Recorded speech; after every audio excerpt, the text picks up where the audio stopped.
Halo semuanya, kembali lagi di YouTube channel aku.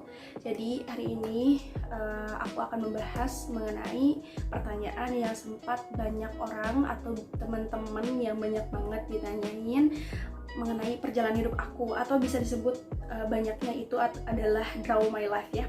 Nah, itu kan biasanya dibuat dalam sebuah gambar ya, gambar animasi gitu kan di YouTube. Nah, tapi untuk ini aku akan menceritakan melalui deskripsi aku sendiri, melalui cerita aku sendiri gitu untuk menyampaikan hal itu. Jadi, yang pertama, itu aku dilahirkan tanggal 25 Juli.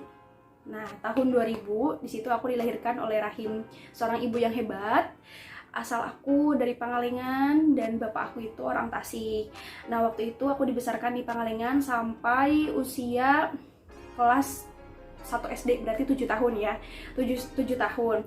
Nah, di situ posisi itu aku memang dari kecil itu tidak terbiasa untuk bermain dengan keluarga, saudara-saudara yang lain gitu. Nah, itu aku emang bener-bener jarang banget gitu untuk bisa bermain dengan saudara-saudaraku yang ada di Pangalengan gitu. Jadi aku lebih nyaman main dengan anak-anak tetangga yang ada di rumah gitu. Nah, gitu.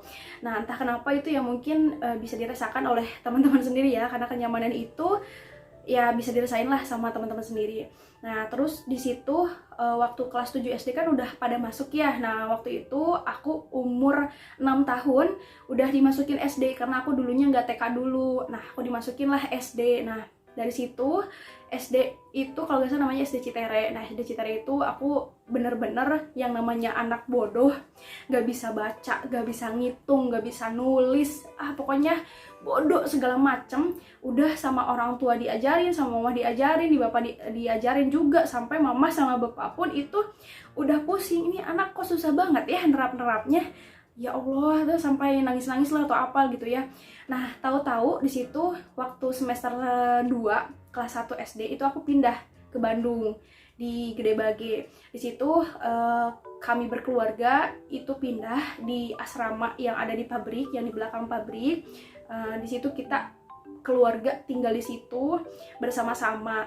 Nah, sejak aku pindah ke Bandung, dan SD pun aku pindah juga gitu ke Bandung di Gede Bage gitu, dan di situ sempat aku daftar tuh di SD yang ada di Bandung, di SDN Panjilekan 1.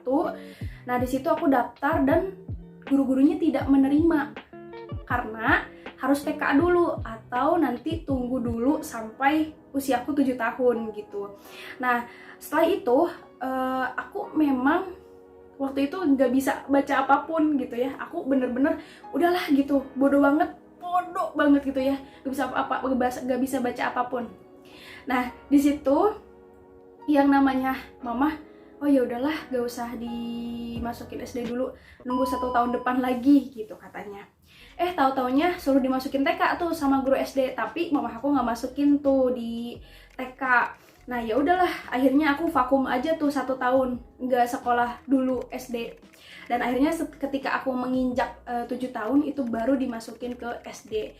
Di situ posisinya memang benar-benar aku itu tidak bisa baca, tidak bisa menulis, tidak bisa yang namanya huruf-huruf A, B, C, itu nggak apa ya, nggak tahu gitu. Angka pun juga nggak tahu karena ya udah diajarin yang namanya bodoh gitu. Nah, tapi di situ yang adanya hidayah sama barokahnya dari Allah, itu aku waktu pindah ke Bandung di asrama, di pabrik tinggalnya, diajarin sama bapak tuh ngaji. Ya udah, untuk masalah baca ngitung yang kayak gitu enggak diajarin, tapi sama bapak malah diajarin buat ngaji, rakatan sholat, doa-doa, surat-surat gitu. Bahkan sampai di situ aku yang namanya dicepret lah gitu, dipukul karena aku saking bodohnya harus bisa itu belajar apa yang ngaji, harus bisa gitu. Sampai waktu itu nerap banget tuh Kak, ngaji cepet nerapnya gitu. Tapi pas usia 7 tahun udah waktunya dan saatnya aku masuk SD, di situ aku yang waktu dulu gak bisa baca ngitung dan yang diajarinnya juga bukan itu, cuman ngaji doang. Tiba-tiba dan masya Allahnya gitu, subhanallah banget, kuasa Allah, diajarin tuh sama guru-guru, ini A, ini B, tadi misalkan itu langsung nerap 1 jam juga enggak gitu, adalah 5 menit atau 2 menit atau apalah gitu, pokoknya tuh di situ langsung nerap aja tuh sama otak, udah tahu gitu ini teh itu teh huruf ini, 1 tambah 1, 2 tambah 2 itu udah langsung nerap gitu. Dan aku tuh paling apa ya, kalau ini paling berani gitu, siapa yang bisa ini, oh saya gitu, langsung ngacung gitu, jadi ya paling berani gitu ya gitu.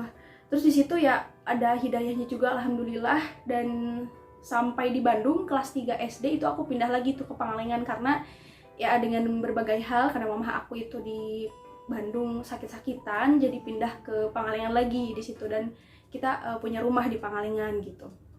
Nah setelah itu aku pindah SD juga, di SD ke Citere lagi tuh, pindahnya di SD Citere lagi, tapi posisinya aku sudah kelas 3 di situ.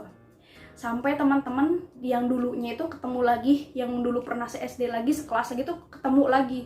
Ya di situ udah muncul berbagai hinaan, cacian gitu, fitnah atau apalah gitu, banyak banget. Disangka, wah gak naik lu, gak naik kelas lu, wah anak bodoh mau sekolah lagi, gak pantas anak bodoh mau sekolah lagi, bisa maca-acan nah gitu. Kalau misalnya bahasa Sundanya seperti itu kan ya, udah bisa baca belum, udah bisa nulis belum, sampai ya yang dulunya sekelas itu nanya seperti itu, emang dia itu gak naik dulunya. Padahal aku punya rapot, walaupun rapot aku itu dulunya merah-merah banget tuh, waktu kelas SD semester 1 pada merah-merah karena gak bisa baca apapun gitu. Itu pada ngehina, ngerendahin lah apalah gitu, udah bener-bener dirasain dari kecil sebetulnya gitu. Nah sampai saat itu pun di situ aku ya memang udah punya perilaku yang tidak ke wanita-wanitaan gitu, agak sedikit tomboy lah kalau bisa dibilang. Sampai di situ itu aku pernah berantem lah sama cowok, sampai dimarahin ke ruang kepala sekolah gitu. Di situ dipanggil, berani-beraninya kamu gelut lah atau gulat sama cowok gitu.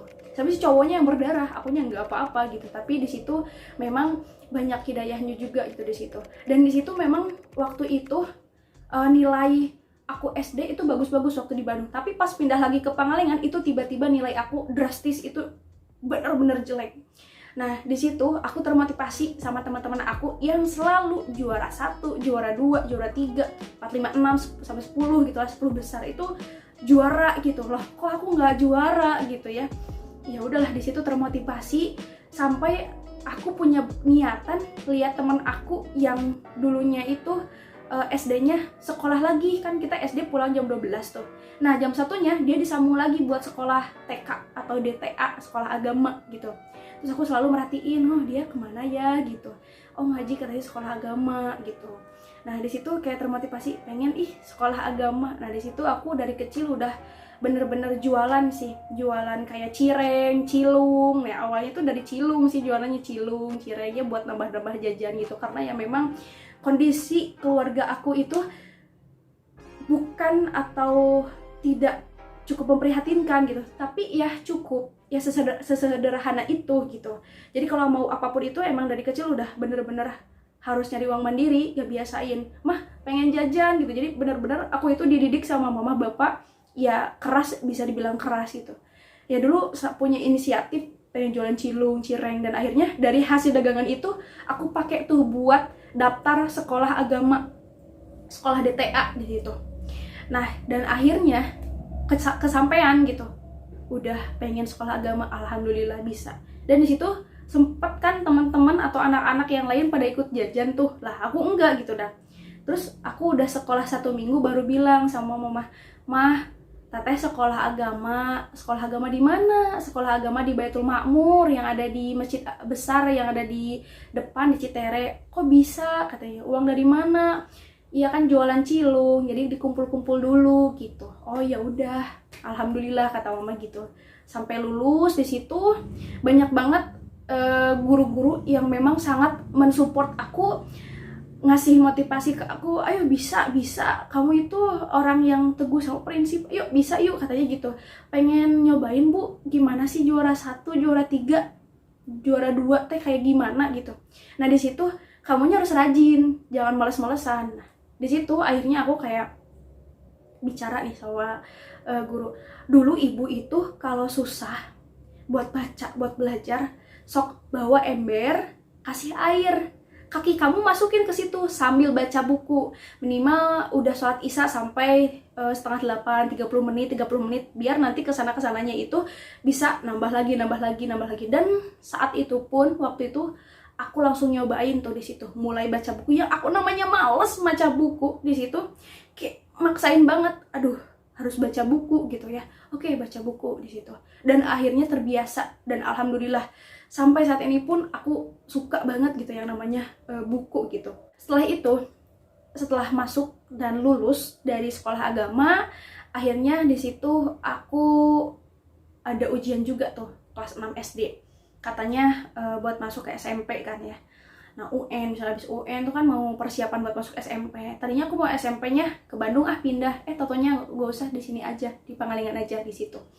Nah di situ ternyata aku tuh mau masuk pendaftaran di SMP Negeri 2 Pangalengan. Nah di situ ada kekeliruan sebenarnya, kekeliruan bahwa nem aku tuh udah mencukupi buat masuk ke SMP itu, tapi dari sananya ada kesalahan yang seharusnya aku itu diterima malah ditolak gitu. Padahal kata guru aku juga bilang, Cici itu seharusnya diterima, cuman ini ditolak, mungkin bisa diluruskan kembali ke SMP-nya. Dan akhirnya waktu itu diluruskanlah, dan alhamdulillah aku bisa sekolah di SMP Negeri 2 gitu ya di sana. Dan di sana itu banyak pengalaman banget ketika SMP, mulai masuk OSIS, organisasi sekolah berbudaya lingkungan, banyaklah di situ ya kalau waktu SMP di situ. Nah, setelah dari SMP mungkin aku bener-bener yang namanya udah masuk punya mandiri sendiri gitu. Di situ aku dari SMP juga udah mulai jualan gorengan, jualan cibay gitu. Ya, yang paling laku cibay sih ya, jualan cibay, gorengan yang kayak gitu sambil ngangkleng gitu ya. Kalau Sundanya kan ngangkleng. Tapi sambil ya keliling gitu ke kelas-kelas. Hey, mau beli nggak? Ini gorengan gitu. Nah di situ dari SD udah tumbuh jualan-jualan yang kayak gitu kan. Terus waktu SMP juga dilanjutin aja, karena ya semoga aja gitu kan makin laku. Kalau SMP kan banyak siswanya dibandingkan SD gitu, ya udah gitu lanjut. Nah setelah dari SMP itu bener-bener yang namanya perjuangan hidup, bener-bener gitu, mulai dari jualan atau apapun lah gitu ya, banyak lah ya. Terus waktu masuk SMA itu agak sedikit sedih sih sebetulnya. Nah sebetulnya di masa SMA itu bukan yang paling indah, karena kan orang tua aku sempat bilang, mamah bapak itu bilang, teteh di SMA mah emang paling masa indah, banyak temen, banyak apa gitu ya. Padahal di situ aku dari kecil pun sudah tidak terbiasa, ataupun ya bisa dibilang gak banyak temen lah gitu ya. Entah itu aku yang introvert atau apa gitu. Tapi di situ waktu mamah bapak bilang kayak gitu, oh masa pak, mah iya sok aja cobain katanya. Ya udah pas dari situ kayak SMA lihat nem aku kecil gitu, 24,68 di situ. Sedangkan passing grade-nya yang ada di SMA itu 24,80 gitu.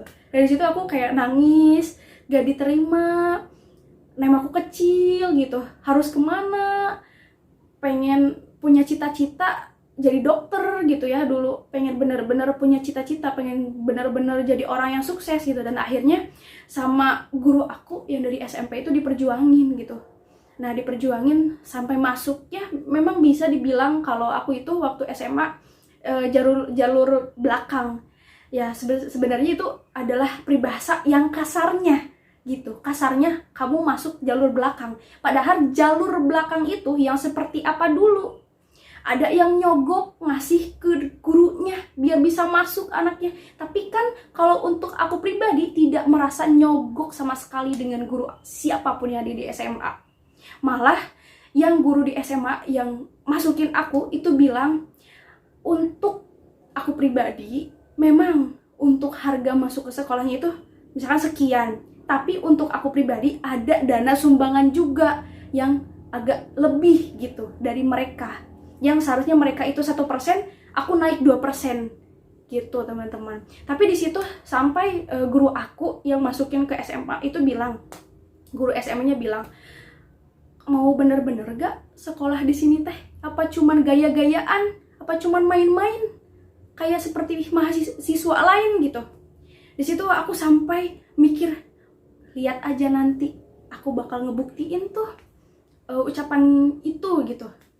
Nah di situ udah yakin bener-bener, di situ posisi keluarga aku emang bener-bener pontang-banting banget. Aduh, biaya dari mana ini? Sedangkan uang harus di satu hariin harus ada waktu itu sekian gitu, sekian banyak. Nah pas dari situ ya udahlah, pasrah aja, mau masuk ke SMA swasta gitu, masuk ke SMA swasta ya gak apa-apa, sama-sama belajar kan gitu ya. Nah cuma di situ aku memohon sama Allah gitu di saat malam aku, ya Allah, jika aku memang ditakdirkan untuk dilanjut pendidikan, aku mohon kasih rezeki aku untuk bisa sekolah seperti teman-teman yang lain, sekolah yang negeri yang bagus untuk penunjang pembelajaran aku gitu. Tapi jika engkau tidak meridhoi, mohon diberikan ketabahan, keikhlasan untuk bisa menjalani di sekolah yang memang engkau takdirkan untukku gitu. Aku sampai bilang seperti itu gitu. Tapi pas di situ Allah langsung ijabah tuh. Gak lama kemudian, malamnya itu aku berdoa, besoknya itu tiba-tiba teteh udah ada uang teh buat masuk sekolah. Alhamdulillah gitu ya. Di situ mamah aku usaha juga, bapak bontang-banting, sampai saudara aku juga, teteh aku juga yang ikut ngebantu buat bisa aku masuk ke sekolah, ke SMA negeri itu, ke Seman 1 gitu, yang di Pangalengan. Nah di situ sampai udah ngasih uangnya, kan masih ada sisanya tuh tunggakannya, karena harus setengah dulu, dan setengahnya itu memang ya besar lah ya gitu. Nah terus di situ ucapan yang sempat guru SMA itu bilang ke aku akan membuktikannya nanti gitu di SMA. Teman-teman yang selalu menghina aku, merendahkan aku gitu ya, ya apalah gitu, itu udah bener-bener dari kecil sampai sekarang pun ada gitu. Ya udah nggak apa-apa, tinggal aku ngebuktiin kepada mereka gitu ya. Nah di situ dari SMA itu bener-bener yang namanya itu perjuangan, ya bener-bener perjuangan gitu. Yang nggak ada tuh yang namanya SMA mah zamannya bahagia, senang atau apalah gitu ya. Aku pribadi pun tidak merasakan seperti itu, walaupun ada sih senang, ada ya, karena punya keluarga juga kan di sana yang baru gitu. Tapi menurut aku yang paling besarnya adalah zaman SMA, perjuangan gitu ya, perjuangan. Nah dari situ mulai dari kelas 1 pas masuk orientasi tuh, orientasi udah gak ada nama aku ada tapi salah, terus gak ada dikasih tempat ruangan, aku ruangannya berapa, terus pada saat pemanggilan kelas nama aku salah gitu, walaupun ya aku terima aja gitu, di situ ditempatkan. Dan sampai di kelas 1 itu ditempatkan dengan banyak teman-teman yang baru gitu. Tapi aku tidak mudah juga sih sebetulnya untuk bisa berbaur lebih dekat gitu, tapi itu butuh proses.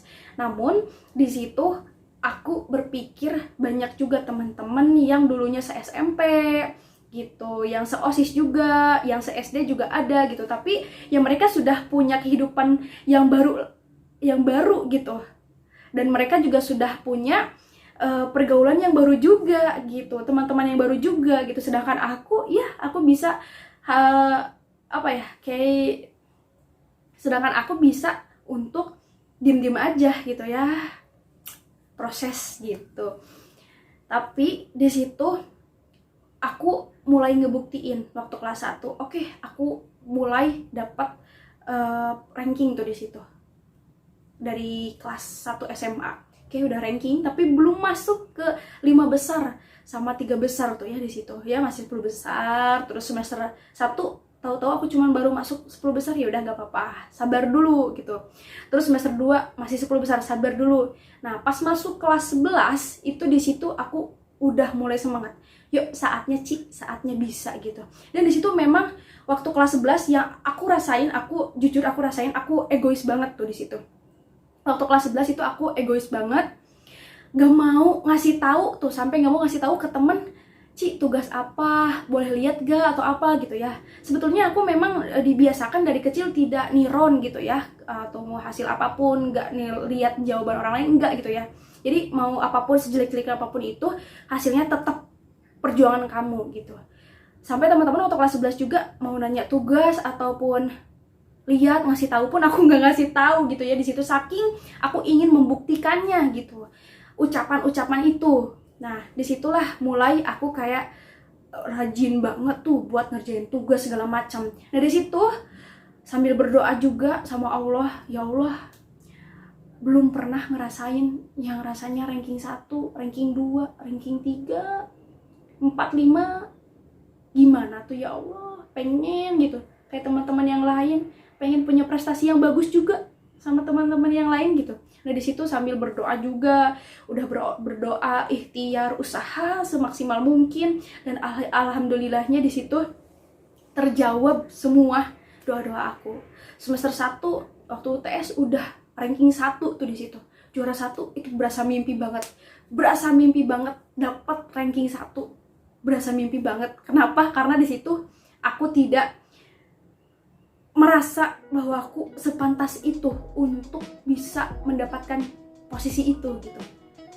Sampai aku sujud syukur di situ di bawah lantai kelas SMA kelas 11, sampai sujud syukur di situ. Juara 1, ya Allah, sampai nangis-nangis. Teman-teman malah ketawa lihat aku. Wah, si Cici, wah gitu ya. Ya nggak tahu lah ya pas di situ. Nah, terus semester 2-nya itu aku juara 2 tuh di situ. Juara 2. Nah, sempat waktu itu udah kerasa tuh semuanya SMA perjuangan tuh di situ. Dipanggil ke depan, dikasih piala yang kayak gitu, penghargaan gitu. Sampai mereka teman-teman yang lain itu sama orang tuanya. Lah aku enggak gitu, karena ya udah aku udah mikir pasti juga 10 besar, biasa aja gitu. Tapi di situ akhirnya doa aku terjawab gitu. Selama bertahun-tahun kepada Allah gitu, alhamdulillah terjawab. Dan sampai saat ini pun waktu lulus SMA gitu ya, waktu lulus SMA, alhamdulillah semua yang aku minta kepada Allah itu ternyata sudah ada hasilnya, dan sudah menikmati gitu. Seperti apa sih gitu punya prestasi yang baik sama seperti teman-teman yang lain gitu. Nah, sampai saatnya waktu itu lulus SMA, guru-guru aku yang dulunya memandang sebelah mata lah atau apalah, tapi aku tetap kuat gitu, prinsip harus gini gini. Sampai agak ketemu sama aku pun itu agak sedikit gimana gitu ya kalau dilihat gitu ya, tapi ya udah nggak apa-apa, tetap walaupun mereka ke aku seperti itu, yang penting aku pribadi masih sayang kepada mereka gitu.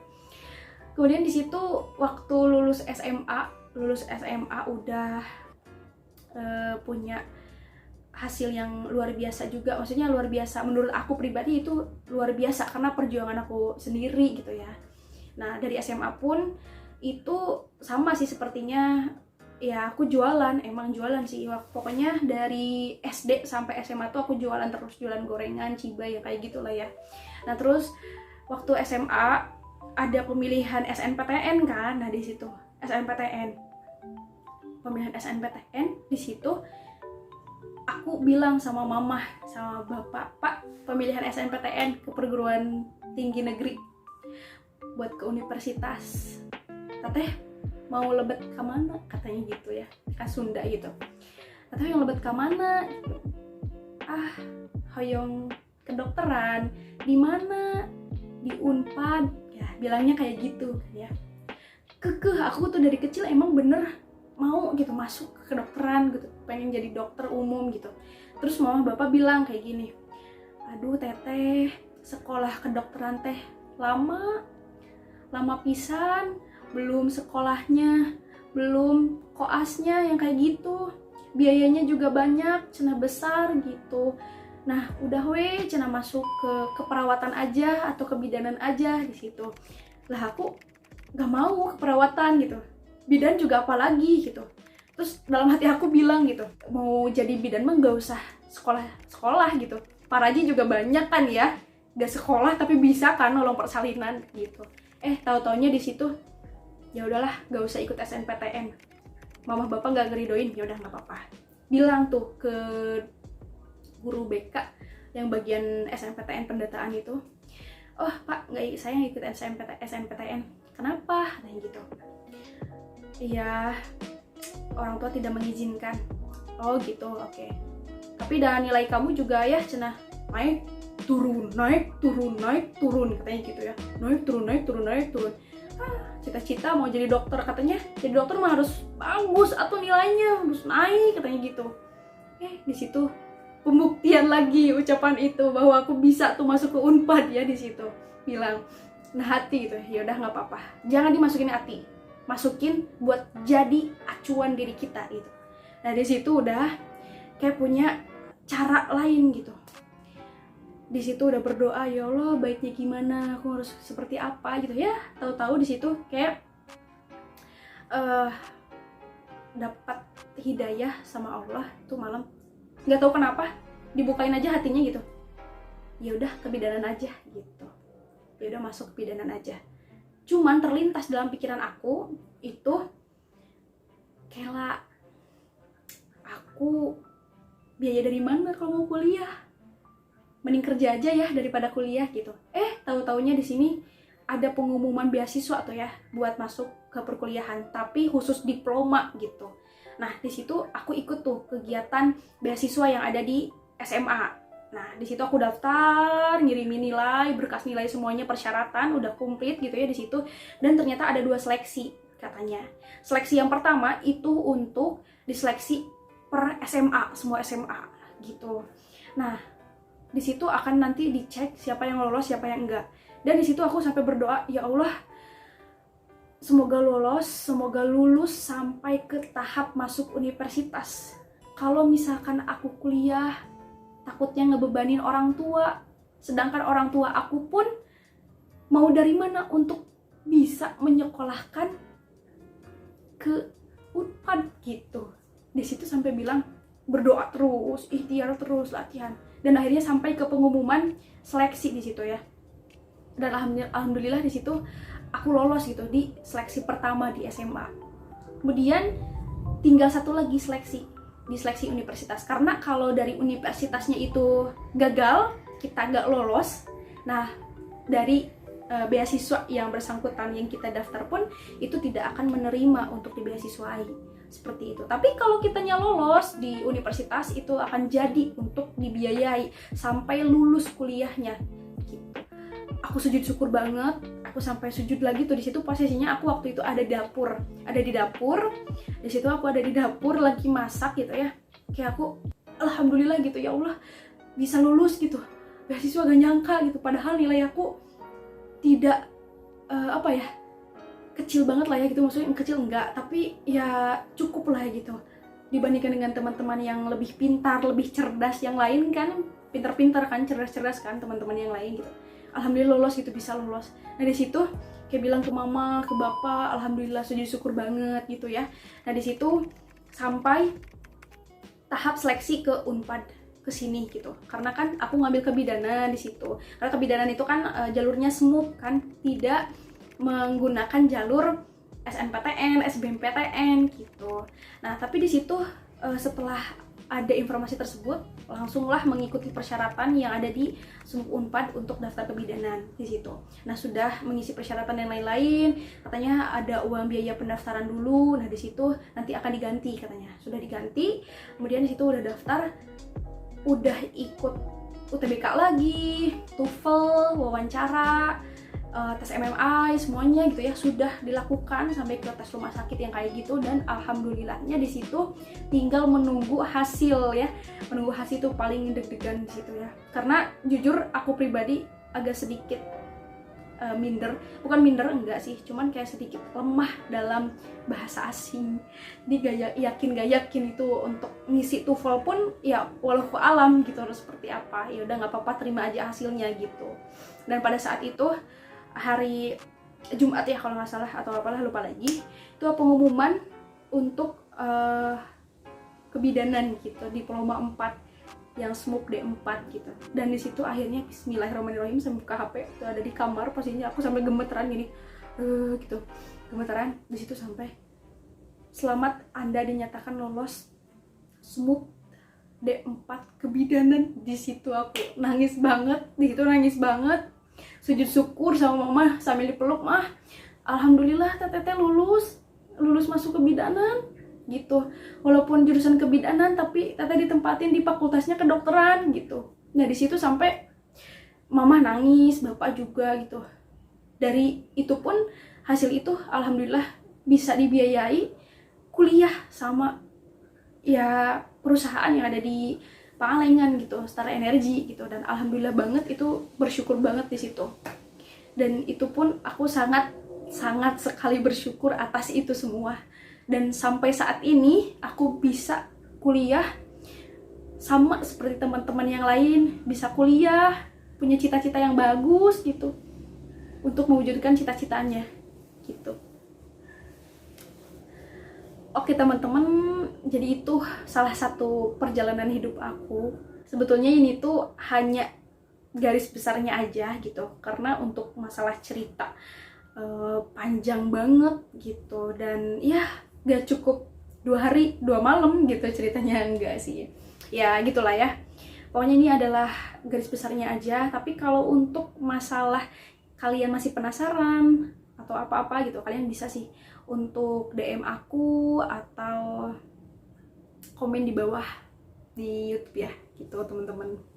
Oke teman-teman, mungkin itu aja untuk video kali ini.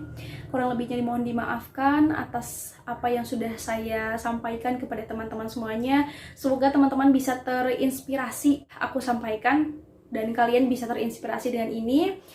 Teman-teman, untuk masalah kalian gak pinter, kalian gak cerdas, kalian gak mampu, sebetulnya teman-teman itu mampu kok. Teman-teman itu bisa kok.